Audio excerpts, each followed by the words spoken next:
Bonjour, nous vous présentons le stage de formation à l'Eino Auto-Hypnose. Donc, c'est Eino pour Einothérapie. L'Einothérapie, c'est une pratique dans laquelle il y a une utilisation de l'état d'hypnose. Cette utilisation de l'état d'hypnose sert à enlever les tensions que nous avons partout dans le corps. Ces tensions agissent sur notre cerveau et à partir de là déclenchent des comportements, des angoisses, enfin, etc.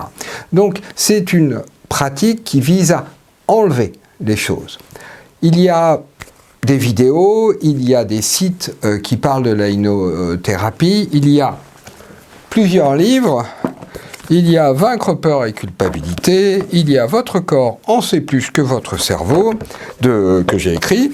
Il y a le livre de Benjamin Watteau, Hypnose Qigong, méditation silencieuse. Et puis, il y a le nouveau livre, L'hypnose du corps, dont je vais vous reparler dans quelques minutes. Tous ces livres permettent d'aborder l'einothérapie. Or, en einothérapie, il y a possibilité de faire de l'auto-hypnose, c'est-à-dire de travailler tout seul, de permettre au corps d'enlever des tas de tensions dont les répercussions nous pourrissent la vie. Et ça, il y a énormément de choses qu'on peut faire par soi-même. On ne peut pas tout faire. Il y a des choses qui nécessitent l'aide d'un einothérapeuute, mais il y a plein de choses qu'on peut faire en autonomie. Nous vous proposons une formation en 2 jours. Au cours de cette formation, il va y avoir des choses que je vais vous présenter. Donc moi, je suis Bernard Sansfelder, je suis à la base de l'einothérapie, qui maintenant concerne beaucoup d'einothérapeutes. Et moi, je suis sur comment faire de l'auto-hypnose. C'est-à-dire toute une façon de transmettre les choses, sur comprendre, et puis qu'est-ce qu'on fait? Qu'est-ce qu'on se dit? Qu'est-ce qu'on pratique? Quelles sont les phrases à se dire mentalement, etc. Des aspects très très pratiques par rapport à ça, mais encore une fois axés sur le faire. J'ai déjà animé plusieurs stages là-dessus, mais je sentais qu'il manquait quelque chose. Il manquait une dimension, une profondeur à ces stages. Alors j'ai fait appel à ma collègue, einothérapeute, Delphine Gouteux. Donc Delphine Gouteux, elle fait partie du groupe pilote de l'einothérapie, elle est là depuis le début. Delphine Gouteux, elle est formatrice, membre du groupe d'Eino-Formation, elle est praticienne en einothérapie, elle consulte, et elle est par ailleurs une personne qui pratique énormément la méditation. Et à force de travailler avec elle, il y a quelque chose qui est passé de sa pratique vers moi. Et ça rejaillit énormément dans ce livre-là. Dans ce livre-là, il y a énormément de références à la pratique zen, au zazen, etc. Et il est question de Dogen, il est question de Sawaki, etc. Et ça vient de Delphine. Or, parce que ce qu'il manque dans ce que moi je sais transmettre, que moi je ne sais pas transmettre, c'est un savoir-être intérieur. Je peux le toucher, je peux le pratiquer, je peux le vivre, mais je ne sais pas le transmettre, parce que ça, c'est pas du savoir-faire. C'est une espèce de communication de savoir-être. Or, Delphine fait partie des rares praticiens capables de faire ça. Donc, je lui ai demandé de venir co-animer avec moi et de venir installer son rythme à elle, qui est totalement différent du mien, et sa façon à elle d'amener un travail de centrage, de fond, qui ne repose pas sur la qualité de faire, mais sur la qualité d'être. Voilà. Et rien que pour l'embêter, je vais lui passer la parole, parce que et à partir de là, nous parler un tout petit peu de ce qu'elle va faire avec les stagiaires. Voilà. Alors moi, je ne sais pas, comme Bernard, aller transmettre toute cette énergie en présentant le stage. Par contre, je peux vous impliquer dès maintenant dans ce qui se passe. C'est-à-dire comment vous pouvez, en regardant cette vidéo, prendre conscience de ce qui se passe pour vous, dans votre corps, votre posture, les émotions qui sont présentes, les pensées qui vous traversent. Lorsque la conscience est là, elle vient modifier quelque chose.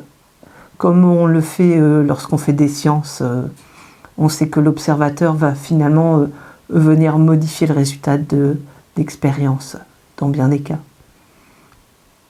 Lorsqu'on prend conscience de ce qui se passe pour nous, sans même avoir besoin d'agir, sans même avoir besoin de faire quoi que ce soit, cette prise de conscience vient modifier quelque chose. Ce que la conscience vient modifier, finalement, c'est l'ambiance dans laquelle les choses se déroulent. L'ambiance, c'est le rapport que vous avez vis-à-vis de vous-même. La conscience est souvent perçue comme quelque chose de neutre, mais en réalité, elle est rarement complètement neutre. Il y a une espèce de conscience avec ambiance qui est présente. Cette ambiance, elle est construite depuis longtemps, depuis l'enfance souvent, depuis qu'on est tout petit. C'est notre façon d'être au monde. Par exemple, là vous êtes conscient de ce qu'il y a de vous-même devant la vidéo. Cette prise de conscience, elle se fait dans une certaine ambiance. Ça peut être agréable, détendu, sympathique.